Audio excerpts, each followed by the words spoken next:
Então, boa noite novamente a todas e todos.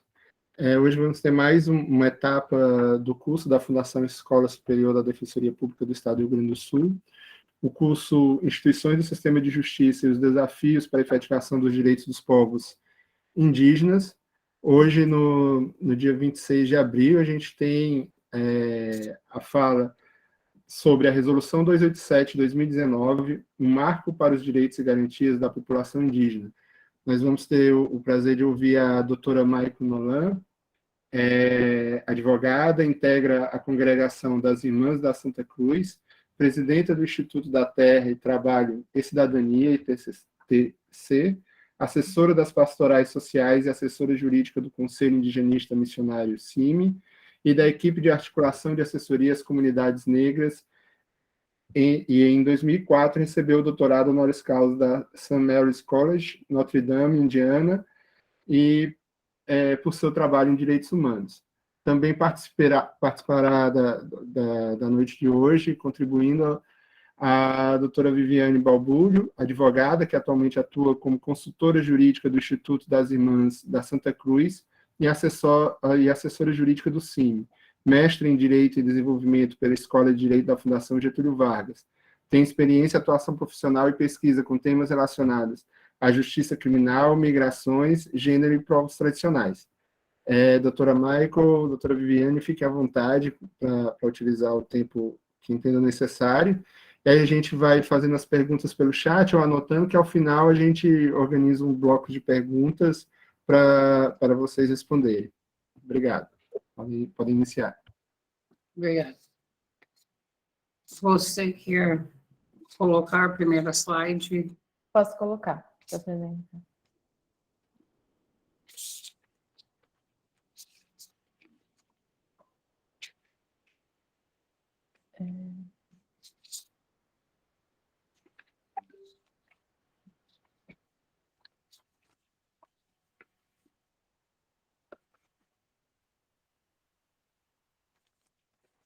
Não está aparecendo a opção da tela inteira, mas dá para ver, né?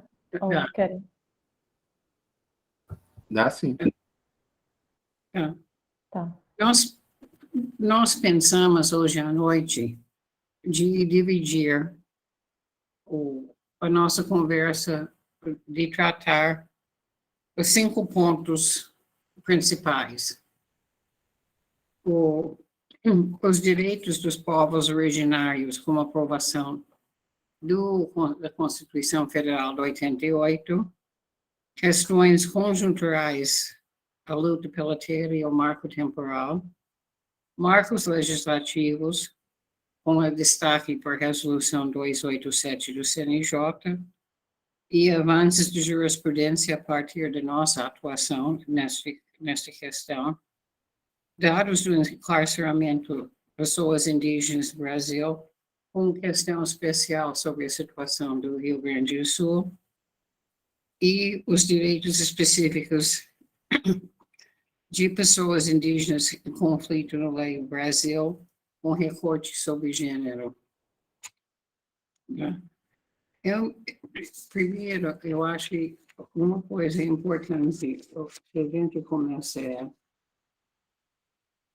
com a vinda da Constituição de 88, nós estamos chegando ao fim de um momento de muita violação de direitos indígenas. Tinha até a construção de um presídio indígena em Minas Gerais, na terra dos Krenak. E muitas pessoas, muitos indígenas perderam as suas vidas por causa das violências na construção das estradas na Amazônia. Tudo isso a gente vê hoje tem criado uma trauma coletiva no povo indígena que é presente até hoje. Tem estudos sobre isso. E um dos povos que mais sofreu com este trauma coletivo e está presente hoje são os caigangues do Rio Grande do Sul, que continua numa grande luta para retomar suas as suas terras. Com a vinda do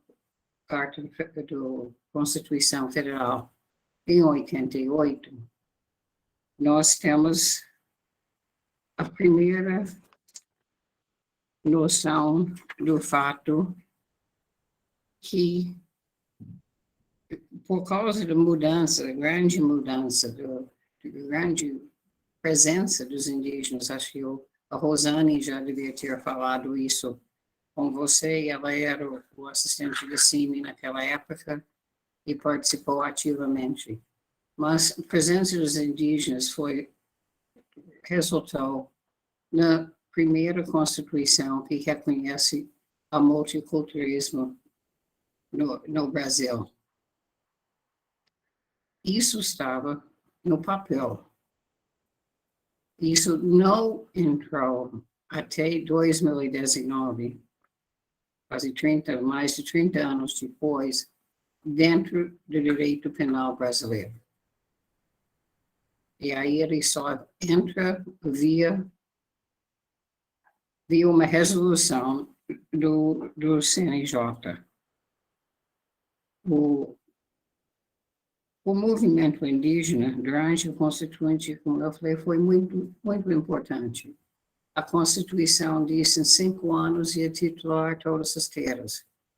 E nós sabemos a situação que nós estamos hoje e sabemos a posição, a declaração do nosso presidente antes de ontem em relação à titulação das terras. E esta questão da terra é uma questão muito importante. É onde, nos processos judiciais, eu diria, tem menos compreensão por parte dos operadores de direito. Eles não entendem, na grande maioria, qual é o sentido de terra para os indígenas. Para os indígenas, terra não é mercadoria. É uma parte essencial da sua cosmologia. E sem ter a sua própria terra, toda a sua cosmologia, relação com os espíritos, com tudo que os ancestrais e tudo isso está quebrado. Por isso, a luta constante para a terra. Por isso, a importância deste julgamento agora, que fala sobre o marco temporal. Porque realmente ele vai decidir se os indígenas vão conseguir sobreviver neste país ou não. Então, nós vimos dessa questão da terra como questão central, uma das questões centrais na Constituição de 88. E a segunda questão foi muito importante, foi a ruptura como paradigma do assimilacionismo com a aprovação da Constituição. A ideia que o indígena é integrado ou não deixou de existir. Não dá para falar em indígena integrado ou indígena não integrado. Infelizmente, você vai ver nas várias decisões que nós apresentamos que a razão para negar direitos indígenas é porque o indígena é integrado, porque ele fala português. Isso, num julgamento no Tribunal de Justiça de São Paulo, o procurador diz, ele tem título eleitor, e o cacique estava sentado ao meu lado e disse, elas levam a urna para a aldeia. Então, mas Então, essa ideia de integração é uma ideia que nós precisamos realmente olhar. É uma das coisas mais difíceis nos processos criminais para quebrar. Junto com isso, eu diria, a questão de terra, qualquer luta de terra, nós temos um processo que não é criminal, mas eu acho que é importante, não é criminal, desculpa.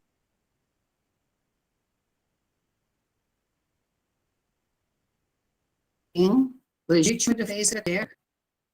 Elas entenderam que para os indígenas, a legítima defesa da terra era a mesma coisa como a legítima defesa da vida.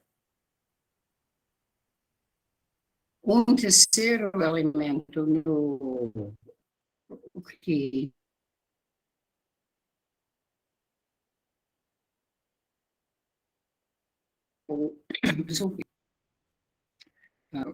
que mudou com isso, temos algumas outras questões também que são importantes.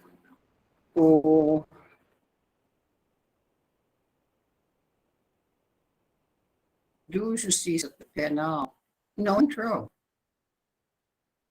A Justiça Penal continuou no Brasil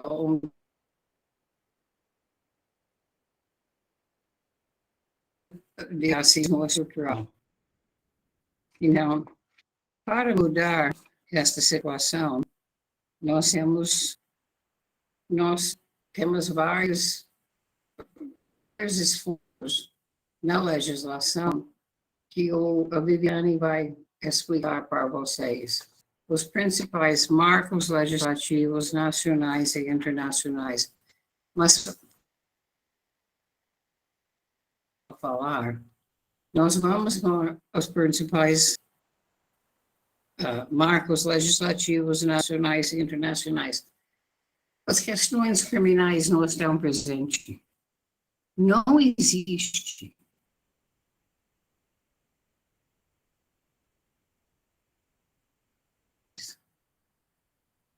o lugar que, até a resolução de 2019, nenhuma legislação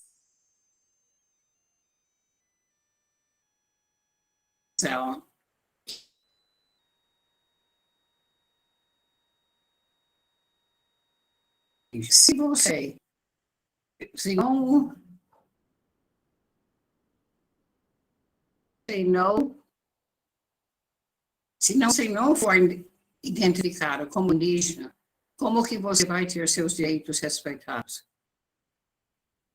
Então, estes marcos legislativos existem, mas nossa grande parte em relação à área criminal, elas nunca foram, eu não diria obedecer, não foram aplicados. Então, Vivi?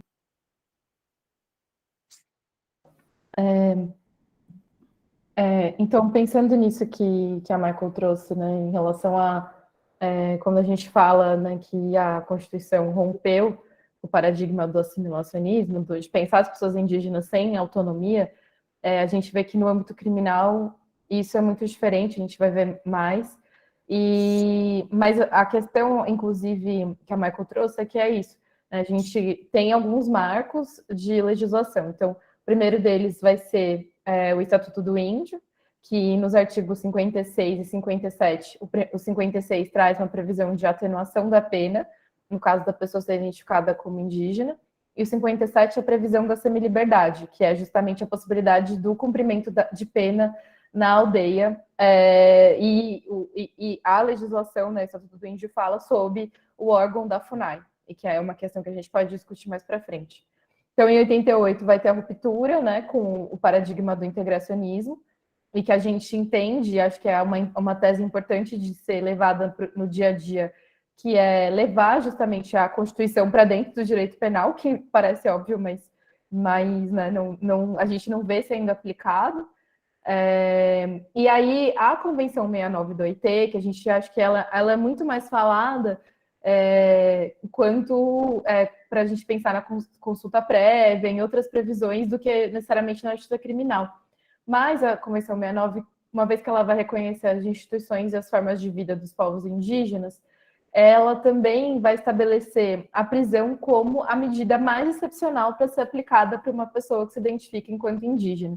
Então, é um mecanismo internacional que o Brasil reconheceu e que é muito importante também no âmbito penal, que é justamente pensar a prisão como uma medida excepcional. E também a Convenção 69 também fala da importância de valorizar a aplicação de medidas alternativas ao encarceramento que sejam de acordo com a cultura de cada povo, né? Porque também, quando a gente fala de medidas alternativas, a gente pode generalizar muito e às vezes não tem nada a ver com o costume também, com o dia a dia da comunidade. Então, a Convenção 69 é um desses marcos. A Declaração também das Nações Unidas sobre os Direitos dos Povos Indígenas é outro, que também fala um pouco sobre a excepcionalidade da prisão no âmbito penal. E as regras de Bangkok, que é as regras das Nações Unidas de tratamento para mulheres e meninas em conflito com a lei, enfim, infratoras, né? E aí são essas duas, as regras de Bangkok acaba sendo também um outro marco que a gente utiliza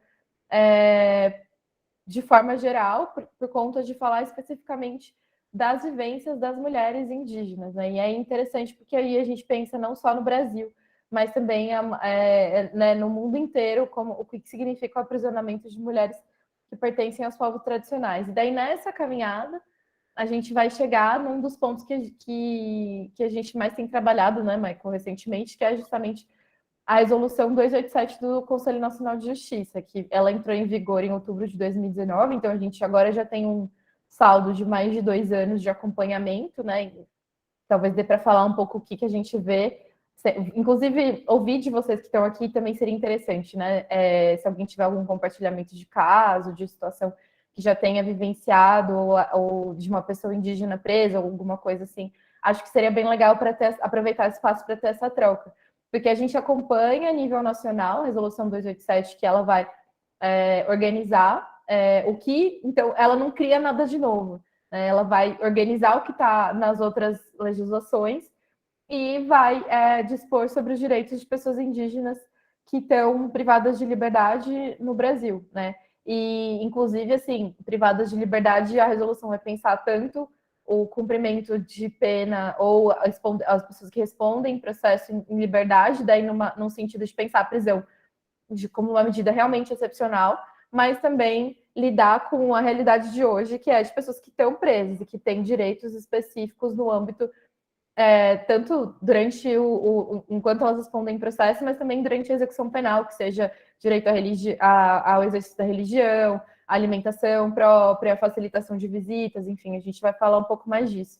Então, a resolução 287 do CNJ veio um pouco como esse marco que, pelo menos para a gente, ou para pessoas que nem a Michael, que tem essa pauta histórica do trabalho com criminalização de lideranças indígenas no Brasil e de acompanhamento de pessoas indígenas como uma ferramenta de trabalho para a gente poder visibilizar essa população. Então, acho que a gente está aqui hoje nesse curso, tendo um dia dedicado só para isso, é muito interessante, porque provavelmente anos atrás não teria tanto essa abertura. Acho que essa abertura que o CNJ, por mais que a resolução tenha questões, né, todo mundo vai levantar algum problema, enfim, mas é muito importante para dar visibilidade justamente para as pessoas indígenas que estão presas.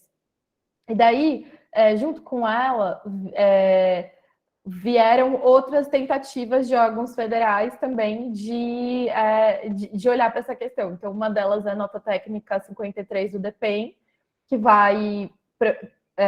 enfim, depois a gente pode disponibilizar todas, mas a nota do DEPEN é interessante porque ela faz um apanhado do que o DEPEN tem hoje sobre pessoas indígenas presas e fala muito sobre, fala de se direcionando para as administrações penitenciárias dos estados. Talvez a nota técnica do DEPEN seja bem menos difundida que a resolução 287, mas ela é bem interessante também de ter contato. E aí, acho que um pouco nesse caminhar de falar mais, de visibilizar a Resolução 287, o CNDH, a partir de uma provocação da sociedade civil, fez uma recomendação que tem o propósito de levar para órgãos como Defensoria Pública, enfim, todos os órgãos envolvidos na justiça criminal, o que a 287 fala. Então, é uma recomendação para divulgar a resolução. E aí, eu acho que um pouco o que a gente está fazendo aqui tem essa ideia também, né, de pensar um pouco como que dá para pensar as realidades locais, então, de estados como Rio Grande do Sul, que é um dos estados que mais aprisionam indígenas no Brasil, como trazer o que está na Resolução 287 também para o dia a dia do trabalho no estado. E aí tem, por último, a resolução número 13 do CNPCP, que também é direcionada para os órgãos de administração penitenciária. E é importante falar que a 287, eu não sei se vocês já tiveram contato, mas é uma resolução que tem um manual de aplicação que é super interessante. Eu vou até mandar o link para vocês aqui no chat.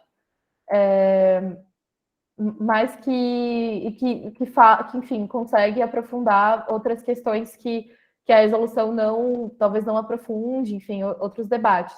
Então, volto a palavra para você, né, Michael?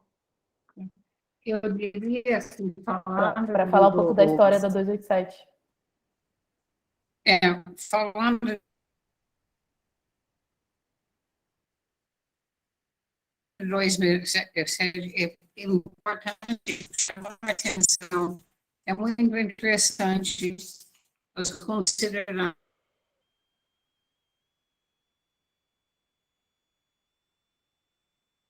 os considerandos do 287 que dá as principais ideias de cada legislação. Nós temos, se a gente coloca a nossa cabeça em 2019, antes da resolução de 287... Michael, está falhando um pouco o que nós a sua temos? conexão. Ninguém Não sei se você desligar a câmera, sabe. melhora um pouquinho.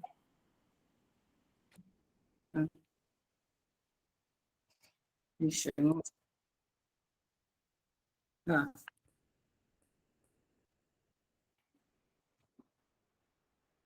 Não, continua, acho que voltou.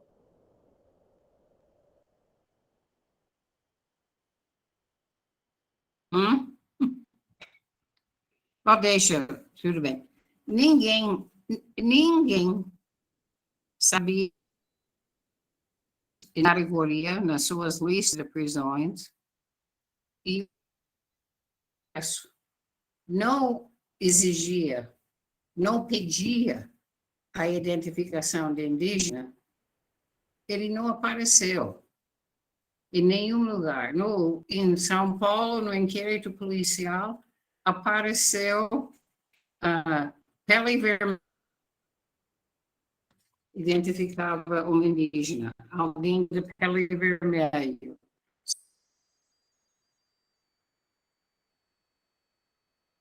Se o escrivão sabia o que era pele vermelha, é outra questão.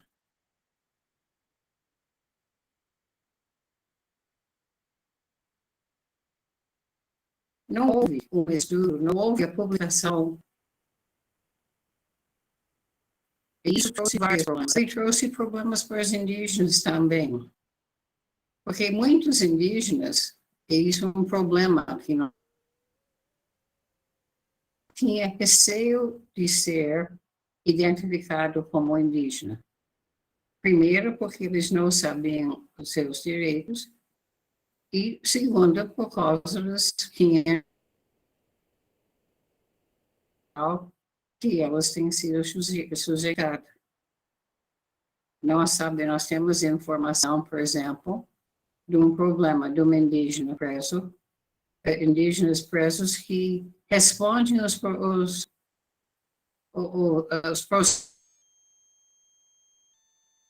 de um presídio, é sempre o indígena que é indicado teve o celular. Em muitos lugares, os indígenas são separados nos aulas de seguro, e a gente sabe, numa rebelião, o primeiro na aula de seguro. Então, nós temos o problema do indígena que não conhece o seu direito, ter medo de ser identificado e tem a questão de tudo, o pessoal não sabe como lidar com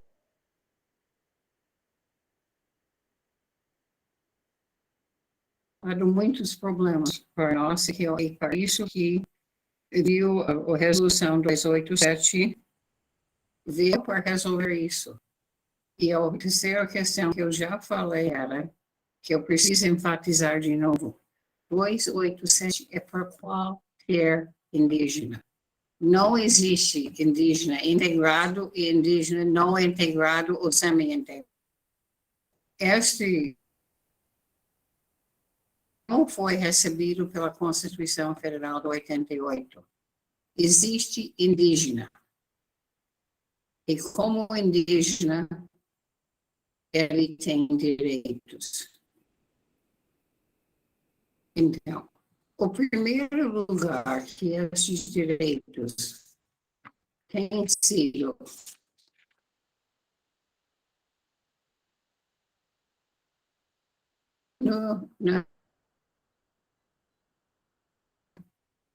do CNJ. Essa resolução ela foi feita por órgãos do governo e eu tive a sorte de ser a única representante da sociedade civil, por causa que faz 40 anos que eu advogo para a CIMI na área criminal. Foi convidado a participar também. Ele não é perfeito, tem algumas coisas que as pessoas... E se eu faria de novo, tem algumas coisas que eu melhoraria, vamos dizer assim. Mas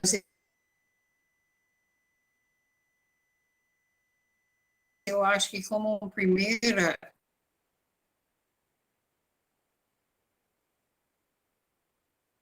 Quem tem mais oportunidade são os defensores públicos, tanto do Estado como da União. Os defensores públicos, muitas vezes em processos criminais individuais, mas especialmente no momento da execução penal. Então, realmente, sem os defensores públicos, nós não vamos conseguir validar.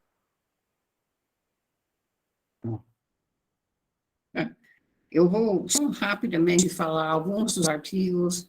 Nós temos o manual para vocês. Ele tem comentários, mas eu acho importante, gente. O primeiro princípio, que é o terceiro artigo, é a autodeclaração. Quem decide se é indígena ou não é indígena é o indígena. Se alguém diz que ele é indígena, ele é para ser tratado como indígena no processo judicial.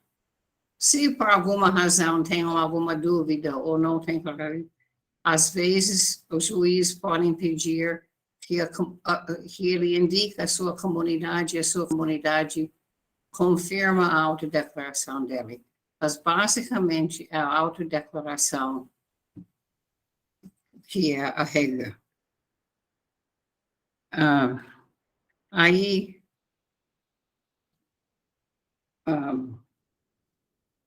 uma vez que ele informa que ele é indígena, a sua etnia e a língua para ele for falado deve constar no registro de todos os atos processuais. Sempre deve falar a etnia e a língua falada. E isso é muito importante como defensores, que a gente garante que isso está no projeto, porque se você vai uma decisão que não reconhece os direitos do indígena, é importante que ele está reconhecido no processo. nós temos também, nós sabemos que temos diferentes 200, e cada um pode olhar o que é crime de uma maneira diferente, e numa maneira diferente do Estado, cuja ideia do crime é uma ideia, como eu falei, machista, racista, não é uma ideia pluricultural. Então, nós estamos com um problema. No Rio Grande do Sul, realmente ele não é tão problemático, que parece que tem basicamente 3 povos e me corrigir, mas neste momento todos os indígenas presos no Rio Grande do Sul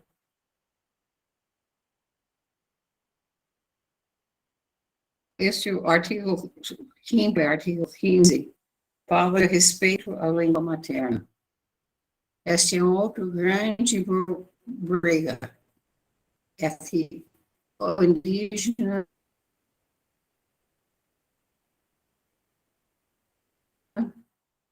deve ter o direito de falar a sua língua materna.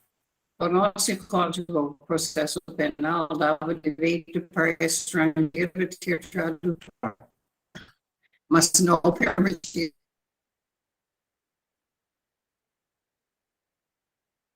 que o indígena português que fala português, que ele precisa de não conhece a língua portuguesa de uma situação pensar é diferente. Então, a questão da tradução, o direito de falar na língua materna e é algo que nós temos como defensores, nós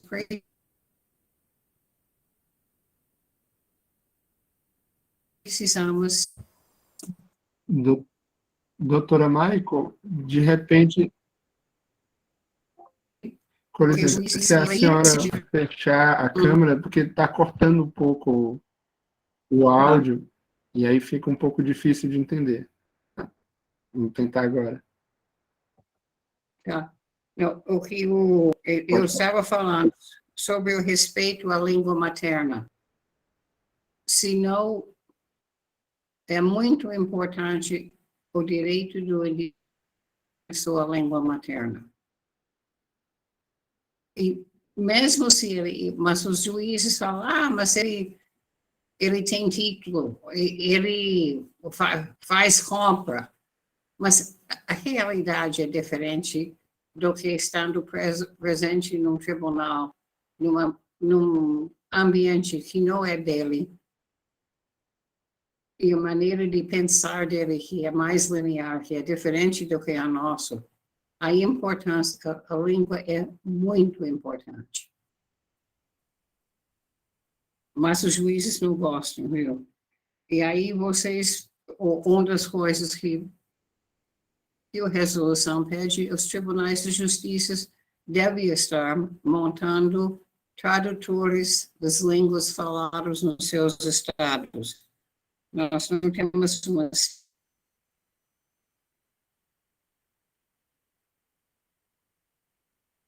que o sexto artigo é a perícia antropológica.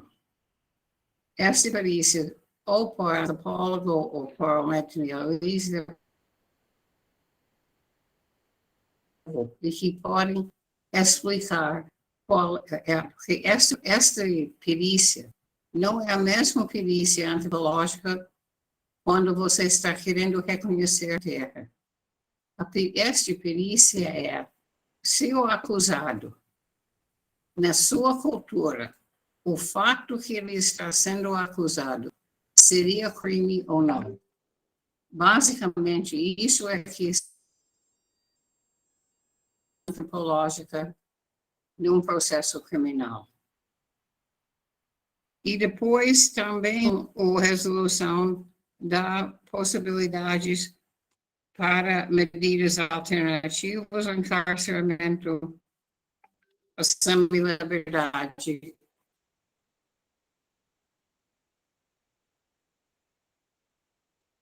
Ou como cumprimento da pena.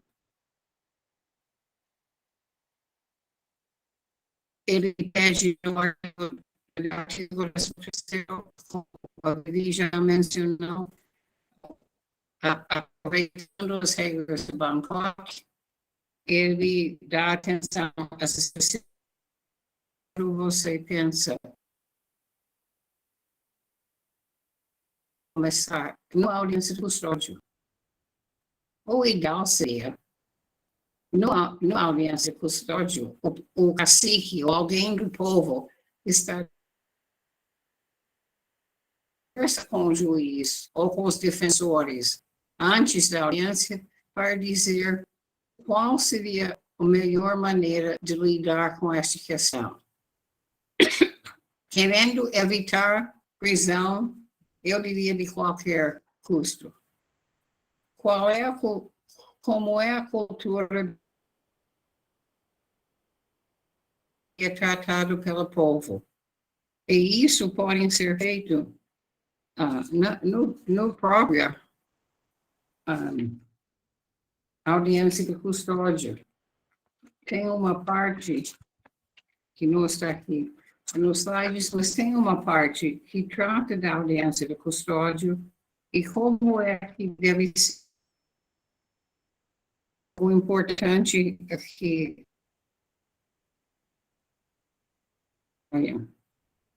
então, sempre trabalhando para evitar a cadeia, porque, como eu falei, a presença na cadeia quebra a cosmologia do povo, porque tira elas da sua terra. E a relação com a terra não é uma relação comercial, é uma relação espiritual. E que se eu quebro a relação espiritual com os encantados, os ancestrais, e nós temos visto isso em muitos indígenas presos, que realmente a doença que eles sofrem é uma doença espiritual. E muitos deles do pajé é uma das coisas que no momento da execução penal que é garantido.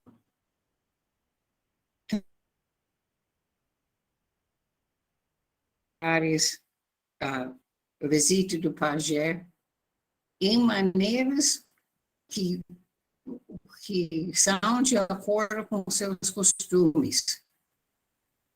Então, tem que respeitar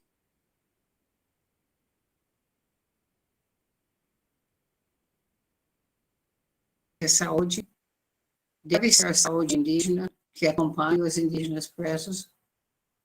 Eu não tenho noção, mas acompanhando as indígenas presos no Rio Grande do Sul. Também questão do trabalho e educação. Nós sabemos que é um grande problema nos presídios, é que nós não temos funcionários que falam as línguas dos povos originários. Eles não falam português e são perdidos no sistema prisional. Como a gente falou, eu acho que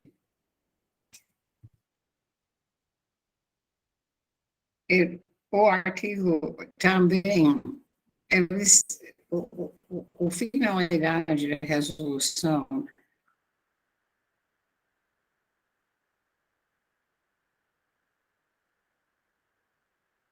uma atuação qualificada do Poder Judiciário sobre a questão indígena.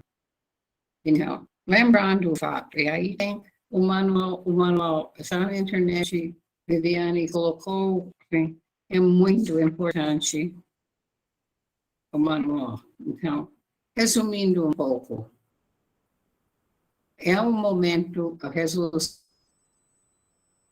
que permitiu a Constituição ser realizada no campo da justiça, da legislação penal, processo penal, que nunca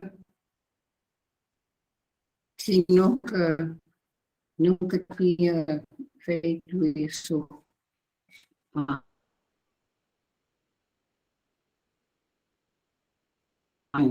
antes. Os problemas existem. Nós sabemos que os indígenas nos presídios sofrem muito perseguição, que é um mundo diferente, é difícil para a justiça penal entender isso. E aí eu volto para respeitar nossos indígenas estão presentes na resolução. O que nós precisamos são defensores dispostos a lutar e falar um pouco sobre algumas decisões que nós temos tido e dados sobre pessoas presos, indígenas presos no Brasil. Conversar um pouco sobre uma experiência que nós estamos tendo em Mato Grosso do Sul, que nós gostaríamos de repetir em Rio Grande do Sul. Vivi? E acho que, aproveitando, né, um pouco a explicação geral que a Michael trouxe sobre a resolução, e acho que depois vale a pena cada uma que está aqui ler, enfim, entender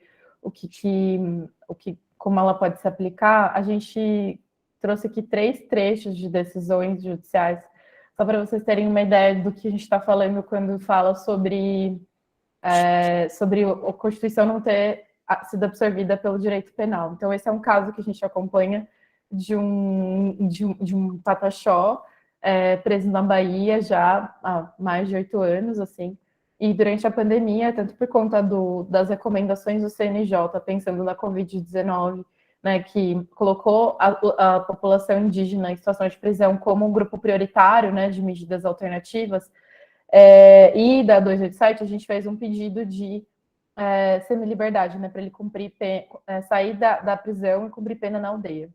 E aí, né, essa decisão é muito significativa do racismo que a Michael trouxe na fala dela, como a gente vê do judiciário reproduzindo esse racismo, né? Então, aqui no trecho o juiz fala: o penitente encontra-se integrado à sociedade, circunstância ferida desde o processo de conhecimento, oriunda do seu próprio interrogatório contido no evento no qual se declarou motorista, o que se infere pela sua habilidade para conduzir veículo, bem como em razão da fluência da língua portuguesa, motivo pelo qual não há que se falar na concessão do regime especial de semi-liberdade. Então é isso, existe para vários juízes que pegam casos de pessoas que são autodeclaradas indígenas ou que a defesa trabalha justamente com o direito específico dessas pessoas, como se existisse um perfil específico do que é esperado de uma pessoa indígena. Então, uma pessoa que não tem carteira de motorista, não tem celular, tem que obrigatoriamente falar outra língua. E nesse caso, a gente apresentou no pedido de semi-liberdade dele uma carta assinada por mais de 100 pessoas da mesma comunidade indígena, que esse é um outro ponto que é importante, né, que é entender um pouco da relação que a comunidade tem com aquela pessoa que foi presa, pedindo para ele retornar. Né? Então, grande parte da comunidade assinou a carta, né, indicando o pertencimento dele àquela região, a vida ali daquela comunidade de Pataxó, só que foi completamente desconsiderada essa visão do coletivo. E esse caso, a gente, inclusive, já levou ele até pelo menos o STJ, o posicionamento do STJ é bem nessa linha da integração. Então, tem que ter um esforço, um outro tipo de movimentação que seja, ainda que não seja muito acolhido para dentro do judiciário, mas para as instituições que atuam fora, né? Para o Ministério Público, por exemplo, não reproduzir esse tipo de racismo em manifestações, que é o que a gente viu nesse caso, ou, enfim, a Defensoria ter outras ferramentas também para atuar. Então, essa foi uma situação. Essa aqui é outra no Mato Grosso, que é de um caso de um chavante que foi preso por conta de um processo bem antigo, ele foi preso com mandado de prisão em aberto.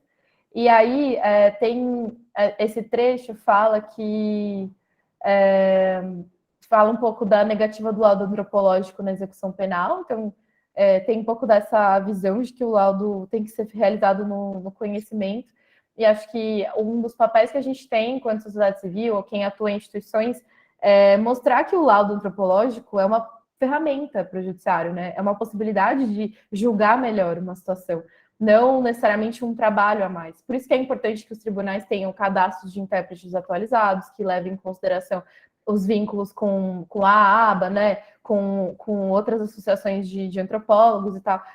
E não só, né, com outros tipos de especialistas, para pensar o laudo como uma ferramenta de auxílio para o julgamento. Mas o que a gente vê na prática é que não é muito bem... dificilmente o pedido de um laudo antropológico é aceito. E esse caso foi assim, a gente não atua nele diretamente, mas a gente acompanha a comunidade, enfim, a outras pessoas. E aí, essa tem uma coisa interessante que ele fala aqui, né? Por fim, quanto ao pedido de consideração das características culturais, sociais, econômicas, costumes, a língua e tradições, também não merece acolhimento. Então, né, essa decisão é basicamente uma negativa da autodeclaração indígena, né? Não existe outra... A única...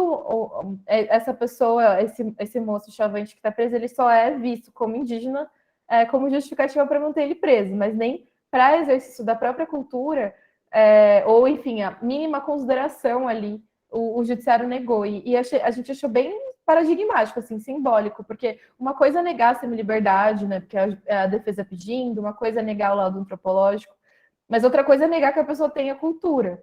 E isso enfim, é muito um sinal do que acaba acontecendo nas decisões judiciais.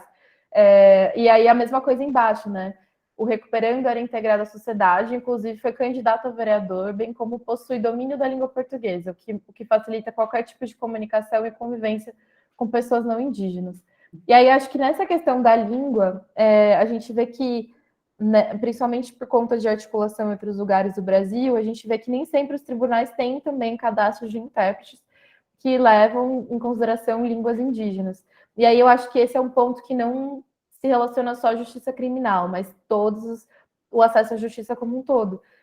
Recentemente, o TRF3 aqui fez um seminário, uma formação de intérpretes, e um seminário um pouco para falar sobre a importância do trabalho, primeiro para diferenciar o trabalho da tradução e também do trabalho de intérprete, e falar um pouco sobre a importância da atuação para juízes, né, terem esse apoio de intérpretes. E aí foi muito interessante, inclusive, porque foi mobilizado por um juiz aqui de Guarulhos, mas é um juiz que lida muito mais com casos de pessoas não brasileiras presas, mas que trouxe referências principalmente do Mato Grosso do Sul para falar sobre o trabalho de intérprete no judiciário, em casos de crianças e adolescentes, que também é muito mais delicado. Foi bem menos sobre justiça criminal, mas eu acho que esse é um movimento importante, inclusive, né? Que tenha acesso a essas pessoas que tenham a qualificação profissional ali para atuar em audiência, ou ser apoio para a defensoria, enfim, no final também a gente tem um pré-julgamento, né, de que o fato da pessoa falar português quer dizer que ela está entendendo tudo, mas quando ela está frente à justiça, ao direito, não importa, né? Você fica pensando, se eu tivesse presa num outro país que não ainda que eu fale inglês, né, não é minha língua materna e tal. Então, acho que esse é um pouco das questões que vão surgindo, assim, do acompanhamento de indígenas. Eu vi que alguém aqui perguntou no chat sobre... Foi o Guilherme, perguntou que sobre se o Rio Grande do Sul é o estado que mais prende indígenas do Brasil. Não é, o estado que mais prende é o Mato Grosso do Sul. O Mato Grosso do Sul... Mas, assim, aí que tá, né? Toda vez que a gente vai falar sobre quem prende mais, também depende de quem tem dados melhores sobre isso.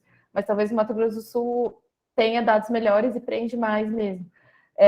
Mas eu vou falar mais para frente, mas o que eu fiquei pensando aqui com essa pergunta também é um pouco como também é importante que as instituições também possam, enfim, defensoria, assim, mapear qual dado que se tem sobre prisão de indígenas, né? Quantos atuam com casos de indígenas, como eles são identificados. Porque, por exemplo, nesse caso do moço Chavante, o caso dele não chegou para a defensoria como um caso de um indígena preso não chavante, e que tem todo um contexto ali de criminalização de lideranças, outra situação. A gente fez esse movimento enquanto sociedade civil, levando isso para a defensoria, enfim, compartilhando decisões judiciais que são favoráveis, né? A gente está falando das negativas, mas tem decisão que aplica a semi-liberdade, que entende a cultura, né? Que vai pensar na aplicação desses direitos. Tanto que a próxima é de um caigangue, que é um idoso que estava com mandado de prisão em aberto no Rio Grande do Sul e foi recentemente suspenso por uma liminar do TRF4. Então, é uma decisão surpreendente e muito boa, que justamente, né, leva em consideração, ainda que tenha sido do ano passado, né, leva em consideração a Covid, pensando em indígenas e a pessoa idosa como grupo de risco. E aí tem essa questão que é muito interessante dessa decisão, que fala das diretrizes da Convenção 69 da OIT e da Resolução 287, pensando na excepcionalidade extrema do encarceramento, uma vez que se o encarceramento de indígenas é extremamente excepcional, mesmo havendo sentença condenatória transitada em julgado. Então, é um posicionamento que vai, inclusive, mais garantista que a Resolução 287, que não fala muito sobre os direitos para depois da execução penal, mas fala mais da prisão provisória, enfim, de evitar o encarceramento desde a audiência de custódia. E aí, ainda que o regime inicial e essa pessoa tenha o trânsito em julgado, do regime inicial ser semiaberto, o mandado de prisão foi suspenso. A gente não sabe muito bem como é que vai se configurar depois, se o juiz da execução vai, de fato, querer aplicar a semi-liberdade, ou vai ficar nessa situação do mandado em suspenso, porque agora ele está com o mandado em suspenso e não cumprindo nada, o que é ruim também. Então, esse foi um caso que a gente está acompanhando mais recentemente do Rio Grande do Sul, e que a gente quis trazer aqui. E aí vão ter vários, né? Depois, se a Michael lembrar de quiser falar mais algum, eu coloquei só esses 3. Eu acho que a gente tem um pouco de tempo, a gente trouxe esse vídeo porque é uma fala do cacique Babal, da terra indígena da Serra do Padeiro. Enfim, ele é uma figura bem conhecida. Posso sim explicar o que é semi-liberdade, antes de tudo. Então, a semi-liberdade, ela está prevista no Estatuto do Índio, né? Vou até aqui pegar o Estatuto do Índio e ler para vocês. Mas a ideia da semi-liberdade seria uma medida alternativa ao encarceramento, específica para pessoas indígenas, que seria pensar o cumprimento na aldeia, né? Em conjunto inclusive com a comunidade, com o coletivo. Por isso que eu falei antes sobre o exemplo do Pataxó, que ele não, a gente não estava pedindo a semi-liberdade dele sem conversar com a comunidade. Foi feita toda uma conversa, uma carta, porque às vezes a gente sabe que vão ter situações, por exemplo, principalmente quando envolve crime sexual, outros tipos de situações mais brigas internas, que é delicado fazer esse tipo de pedido, porque pode gerar mais violência, outros tipos de retaliação interna dentro da aldeia, né? Então, a gente, nesse caso, fez essa articulação. Mas, claro que eu não estou dizendo que se a pessoa, se a comunidade não aceita a pessoa não deve sair da prisão. Acho que sim. Só que o movimento tem que ser outro. A pessoa vai se organizar para ir para outro lugar. E a mesma coisa que a Michael falou, acho que em relação a... não existe indígenas integrados e não integrados, assim como não deve existir uma diferenciação entre pessoas indígenas que moram em áreas rurais, comunidades, aldeias, e pessoas que estão no contexto urbano, né? Os direitos são os mesmos. E isso é uma coisa que a gente... Oi? Não, podem continuar, eu só ia dar um exemplo. Ah, tá. Não, então só para falar, só para ler aqui exatamente o que está no Estatuto do Índio, a definição do regime especial de semiliberdade as penas de reclusão e de detenção serão cumpridas, se possível, em regime especial de semiliberdade, no local de funcionamento do órgão federal de assistência aos índios mais próximos da habitação do condenado. E aí, a 287, deixa eu pegar aqui, também vai falar da semiliberdade. Não havendo condições para aplicação nos dispostos no artigo 7º e 9º, que são os que falam da possibilidade de usar os mecanismos próprios de resolução de conflitos da comunidade, a autoridade judicial deverá aplicar, sempre que possível, e mediante consulta à comunidade indígena, o regime especial de semiliberdade, previsto no artigo 56 do Estatuto do Índio, para a condenação a penas de reclusão e de detenção. Para o cumprimento do estabelecido, a autoridade poderá buscar articulação com autoridades comunitárias indígenas da comarca ou seção judiciária, bem como para estabelecer parceria com a FUNAI e outras instituições, com vista à qualificação de fluxos e procedimentos. E é justamente isso. A gente sabe que pelo momento político, enfim, de estrutura da FUNAI, acho que a gente percebe no dia a dia que a preocupação com indígenas que estão presos talvez seja a última, né, dentro do orçamento, enfim, da gestão da FUNAI, que é super complicada. Então, esse esforço de saber quem atua na região, então, por exemplo, o CIMI atua em tal região, tem a outra uma entidade da igreja ou outra entidade auto-organizada dos indígenas, é muito importante para pensar na semi-liberdade, inclusive para mostrar para os juízes que a gente tem que romper um pouco com essa exata colocação que está no Estatuto do Índio, porque esses lugares dentro da estrutura da FUNAI nem sempre existem. O que existe, às vezes, é a pessoa... a Michael pode falar, acho que vai dar exemplo justamente do que é semi-liberdade, mas o que vai existir, às vezes, é o agente da FUNAI ir na comunidade, ver se a pessoa está lá e tal. Mas pode falar, Michael, desculpa.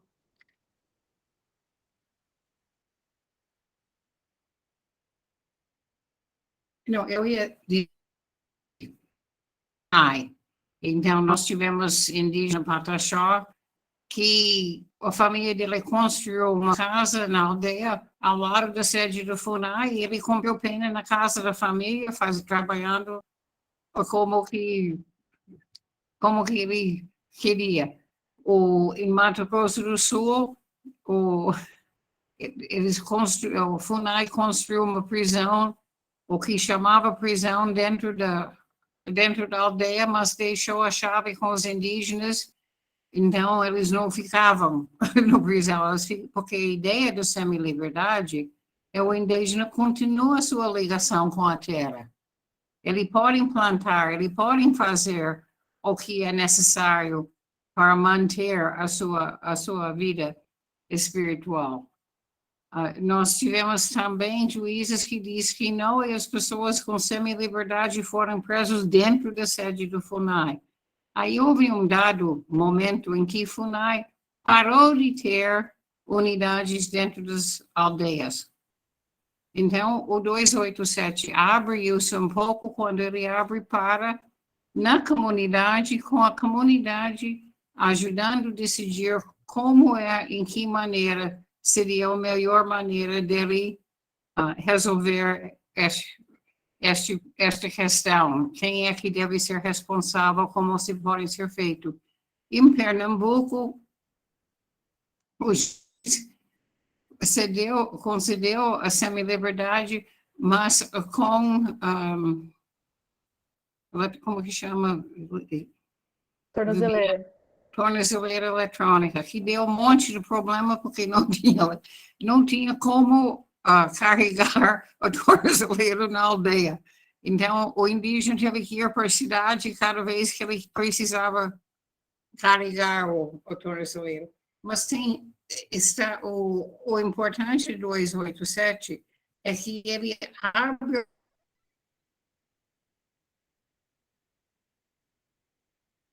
em semana como tempo de de pena. Não é uma, sabe, o tempo conta. De qualquer maneira que ele é feito. Ele está cumprindo pena, mas está cumprindo pena em liberdade.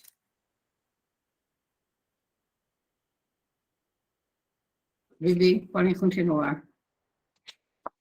Eu vou colocar o vídeo agora, acho que dá tempo. Tá.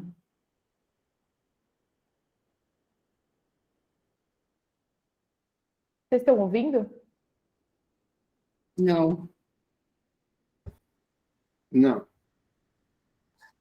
Não estão ouvindo? Uh-uh. Não. Ah, peraí.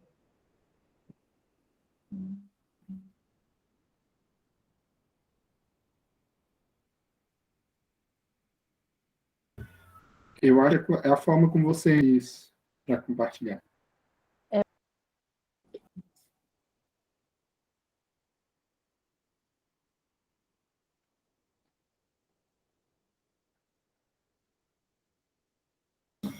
Viviane, se for link, tu pode me encaminhar pelo chat que eu posso abrir aqui, se não conseguir. Como você tocou? Ah, é porque ele tá num drive. Ah, pode ser também, né? Agora tá, eu habilitei o áudio da apresentação. Eu acho que agora Nesse slide. tenta. O que eleva Sim, agora deu. Agora deu. aqui, ó, Agora deu. vários crimes, né? Eu citei alguns muito graves que acontecem na região que nunca é averiguado, mas tem outros contra a natureza muito graves que a gente aqui na Serra também enfrentou. E impediu totalmente, que era a retirada ilegal das madeiras aqui, que os rios estavam secando, nós tínhamos mais de 60 riachos, e tinha sido reduzido só para 25, ia acabar extinguindo os riachos por causa da retirada ilegal de madeira.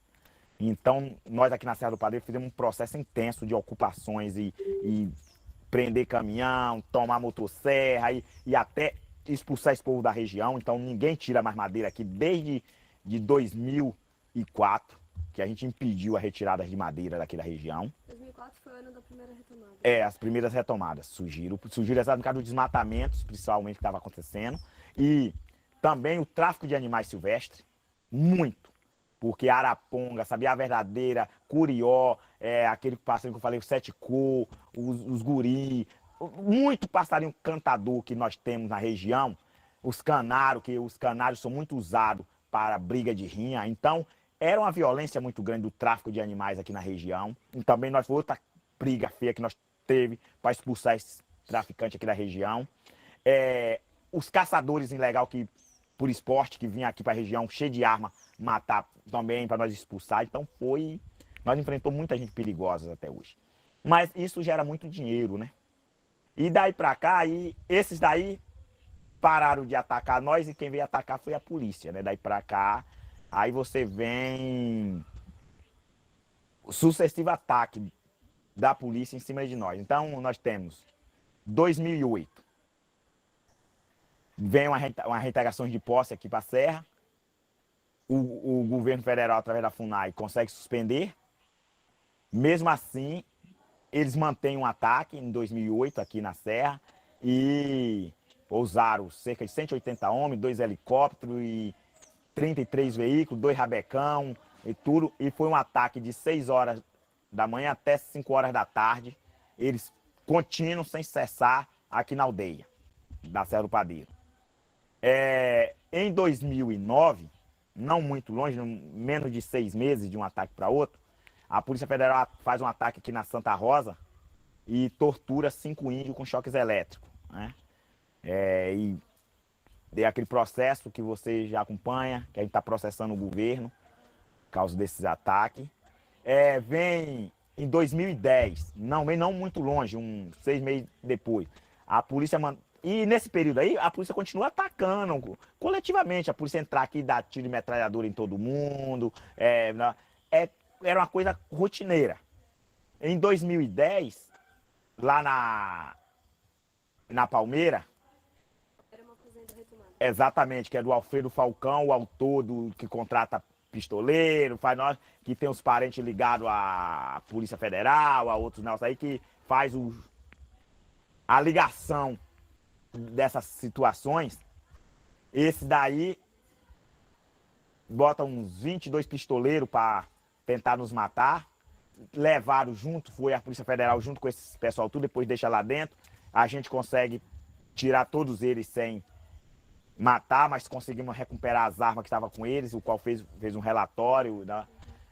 Foi quando também depois a Polícia Federal invade minha casa 2 horas da manhã, faz minha prisão, me leva pro presídio, prende Gil, depois meu irmão, manda a gente pra Mossoró, Célia, minha irmã, vai fazer a denúncia em Brasília, a Lula, quando vem, eles fazem uma acusação, veja bem, a acusação. Vocês sabem que Célia não sabe dirigir, até hoje. Estava grávida de 9 meses e foi acusada de sequestrar um caminhão, nem foi de roubar, é sequestro de caminhão.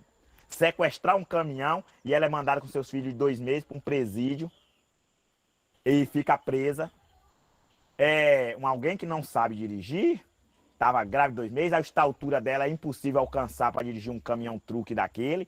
Então, por aí você vê que a forjação nem tem base para ser forjada, porque é uma loucura.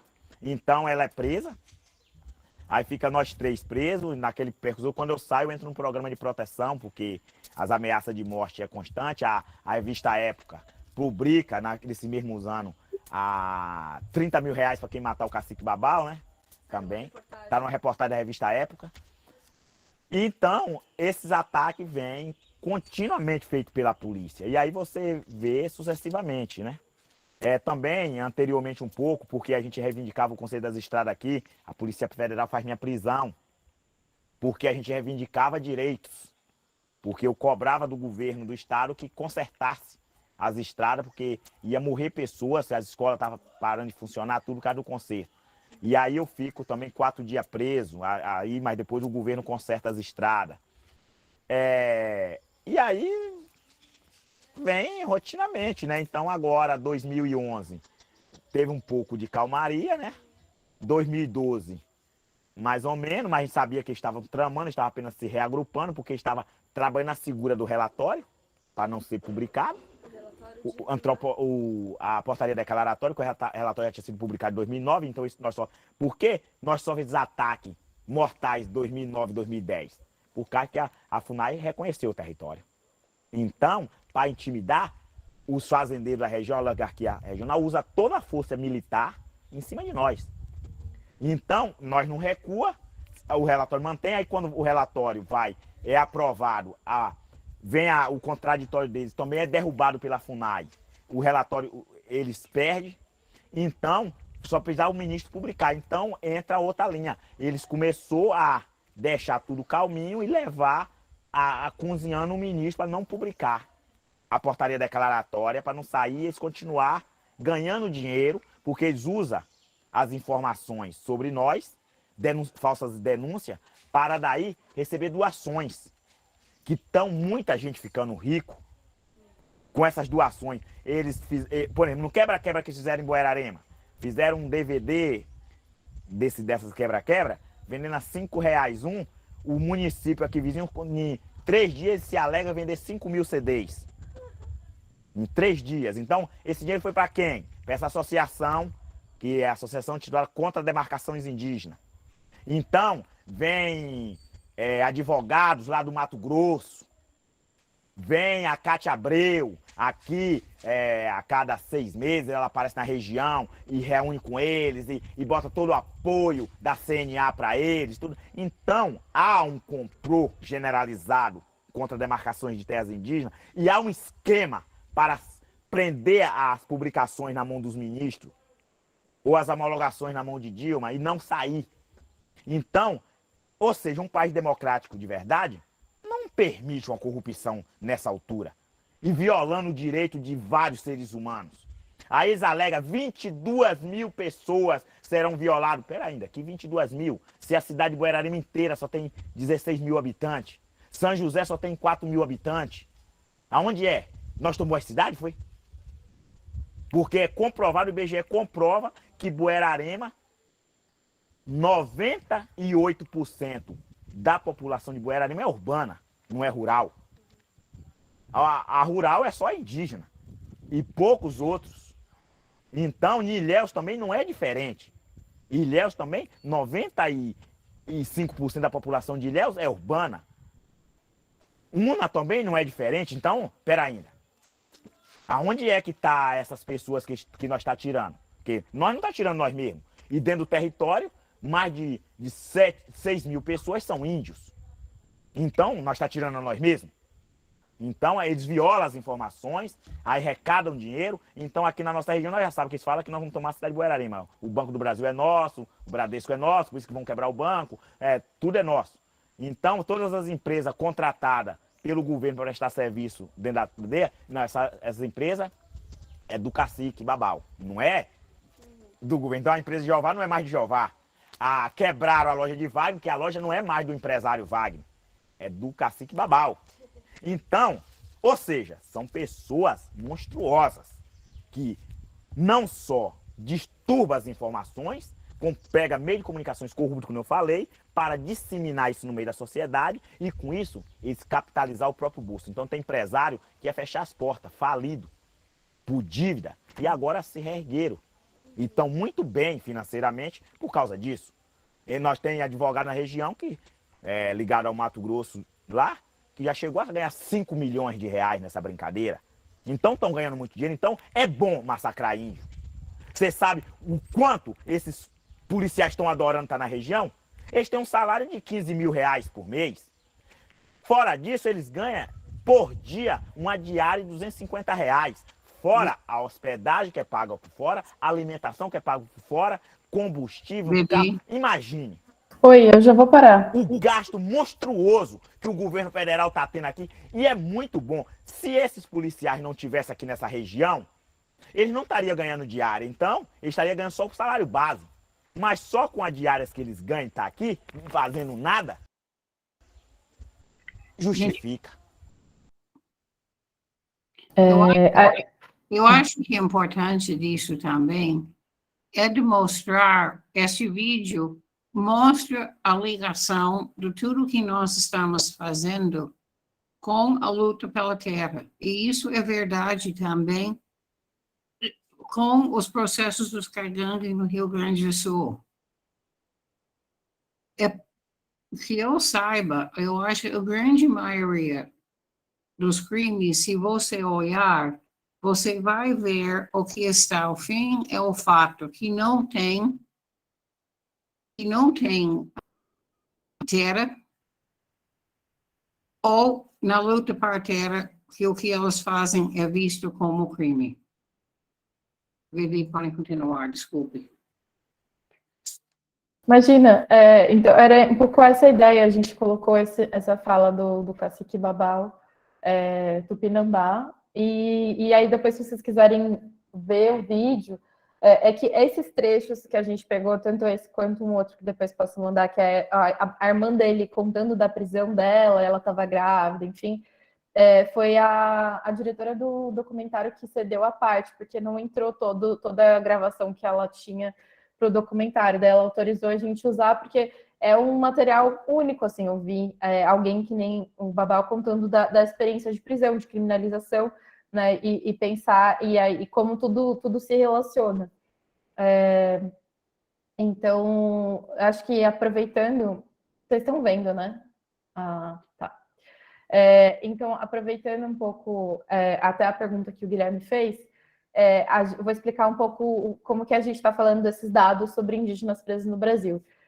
Desde 2016, a gente faz um levantamento via Lei de Acesso à Informação, perguntando para todos os estados a quantidade de pessoas indígenas presas, e aí a gente pede informações sobre o povo que pertence, a língua, se é prisão provisória ou não, onde a pessoa está presa, enfim, tudo isso. Então, já tem uns anos que a gente faz essa pesquisa, e que é uma pesquisa que tem muito mais o intuito de auxiliar um pouco o dia a dia do trabalho do que uma pesquisa acadêmica e tal. Mas a gente fez esse infográfico que, se eu não me engano, o Rodrigo enviou aqui no chat, que é com os dados de 2020. Ainda não tem os de 2021 e de 2022. Mas, enfim, a gente faz esse levantamento, que é uma parceria do Instituto das Irmãs da Santa Cruz com o CIMI, e aí a gente pergunta para a Secretaria de Administração Penitenciária de todos os estados essas informações sobre pessoas indígenas. Então, os dados da Lei de Acesso à Informação, eles são os dados que o Estado fornece para a gente. Então, dá para questionar eles, né? Se se as pessoas estão sendo perguntadas, essa é uma dúvida, se elas conseguem, né, se elas não têm medo de se autodeclarar como indígenas, se elas sofrem algum tipo de retaliação, se isso acontece, de que forma que os estados conseguem ou não colocar nas próprias plataformas né, de dados essa informação sobre o povo que pertence. Então, a Michael já falou disso, mas a gente já viu, por exemplo, no Rio Grande do Sul, quando a gente começou a fazer os pedidos, que as pessoas indígenas, elas vinham com o nome Indiática. Enfim, ou outras denominações que têm uma conotação racista, né? Que seja colocar como pele vermelha, ou índio, ou não perguntar ao povo que pertence. Hoje, as informações que o Rio Grande do Sul fornecem são, inclusive, por isso que a gente pode dizer que todas as pessoas que o Estado do Rio Grande do Sul diz que estão presas, Caigangue, porque é a CESEP do Rio Grande do Sul que disse isso nas informações que prestou. Então, acho que teve uma mudança assim, na forma de organização dos dados, né, de quando a gente começou, dá para comparar assim, até hoje. Não quer dizer que necessariamente as pessoas estão sendo mais identificadas ou não. Inclusive porque o Rio Grande do Sul tem uma curiosidade que eu estava lembrando aqui, que a gente vivenciou em 2020, na pesquisa, que foi a gente recebeu 2 tipos de respostas muito diferentes no mesmo semestre. Então, no ano de 2018 e 2019, a resposta de acesso à informação do Rio Grande do Sul disse que tinha 306 indígenas presos, depois 355. Sobre os crimes, não tem, depende do estado. Eu não sei agora, daqui a pouco eu posso dar uma olhadinha, porque a gente não pergunta isso. Então, às vezes, vem por espontânea, né, vontade dos estados que mandam as informações que eles têm lá. Mas aí, o que teve essa diferença do Rio Grande do Sul é que no ano de 2020, esse número ele baixou de 355 em 2019 para 58 pessoas. E a gente pensou, né, inclusive pela equipe do CIMI que atua na região, falando com outras pessoas, não teve um desencarceramento massivo de indígenas de um ano para o outro. O problema deve ser o dado. E aí, no segundo semestre, a gente perguntou, e aí voltou para 382 pessoas. E aí que tá, a gente fez outro pedido perguntando para a SUSEP de que forma que essa informação ela é coletada, enfim, só que a informação que veio é que é perguntado para as pessoas, é autodeclaração. Só que ninguém nunca explicou para a gente por que teve esse lapso aí né, dessa diminuição. E aí agora, o número de pessoas presas no Rio Grande do Sul, tá no próximo slide, vou só ver aqui porque eu esqueci. 98 pessoas, segundo a SUSEP. O dado prestado em março de 2022. E aí são 98, são 3 mulheres e o restante são homens, todo mundo é Caigangue. Mas aí, em relação aos dados de 2021, a gente colocou essa tabelinha assim só para vocês terem uma noção que é isso, né? A gente, por exemplo, a gente faz todos os pedidos de acesso à informação no dia 20 de março, por exemplo. Só que vai ter estado que não vai responder em outro dia, o lapso de tempo vai mudando. Por isso que a gente classificou entre uma pesquisa semestral, e aí os dados vão variar de acordo com os estados. Mas, por exemplo, a gente identifica que o estado que mais aprisiona pessoas é o Mato Grosso do Sul. Outros estados que também estão nessa linha de encarceramento de pessoas indígenas, Roraima, Rio Grande do Sul e o Ceará. Se eu não me engano, agora eu teria que conferir, mas se eu não me engano, hoje o Roraima é o segundo, o Rio Grande do Sul é o terceiro. Eu falei o segundo antes porque eu esqueci os dados de 2022, mas Roraima é o segundo. E aí, especificamente em relação ao Rio Grande do Sul, eu peguei os dados de 2022 aqui, que daí que é isso, né? São 98 homens indígenas presos, 3 mulheres, e que são mães de crianças até 12 anos. Todas as pessoas são da etnia Caigangue, e aí na língua tem uma coluna, né, da resposta que vem a língua, então vem variações de Caigangue, G, que se eu não me engano é uma outra forma de Caigangue, e língua portuguesa. E aí as pessoas estão espalhadas em várias unidades prisionais. Eu separei aqui as 3 que têm as maiores taxas, que é a Penitenciária Estadual de Jacuí, o Presídio Estadual de Sarandi e a Penitenciária Estadual Modulada de Osório. Tem pessoas que estão sob monitoramento eletrônico também, só que elas não entraram nessa estatística, eles colocaram essa informação. Até o final de 2021, nunca tinha tido um indígena com Covid no Rio Grande do Sul, pelos dados que a gente recebia. E daí essa é a primeira vez, agora em março de 2022, que eles registraram 3 casos de contaminação de Covid-19 no Presídio Regional de Passo Fundo. E dá para ver que a vacinação daria para investigar mais da vacinação, porque, por exemplo, eles falam que 63 pessoas das 98 estão com o esquema vacinal completo. 32 com a primeira e segunda dose e só 2 com a primeira dose. E tem acho que são 2 pessoas que se recusaram a tomar vacina, daí é outra história. Mas aqui a conta não sei, tipo, não fechou assim em relação à vacinação. Aí precisaria dar uma investigada melhor como é que está sendo a vacinação, mas eu acho que devem estar a maioria vacinada. E essas 2 pessoas da primeira dose, eles escreveram que elas estão esperando dar o lapso, o tempo para poder tomar a segunda dose. Que eu imagino que sejam pessoas que tenham sido presas mais recentemente. Mas é isso, quando a gente trabalha com os dados da ALAI, a gente não recebe dados, idealmente, né? As secretarias não podem mandar dados pessoais, dados sensíveis. Então, o que a gente tem é um panorama geral.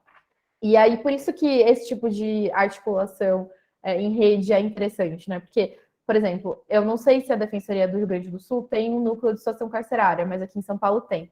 E aí, o núcleo de situação carcerária é um núcleo da Defensoria que sempre está pedindo informações sobre pessoas presas, ou vai saber o nome, e aí às vezes eles entram em contato com a gente falando que estão procurando alguém numa comunidade, sabe? Porque aqui em São Paulo os casos são bem menores mesmo, né? No Rio Grande do Sul acho que teria mais trabalho fazer esse acompanhamento meio caso a caso. Mas vai ter situações, por exemplo, tipo desse senhor idoso Caigangue, que a gente conseguiu suspender o mandado de prisão, que é muito uma situação de vulnerabilidade, né?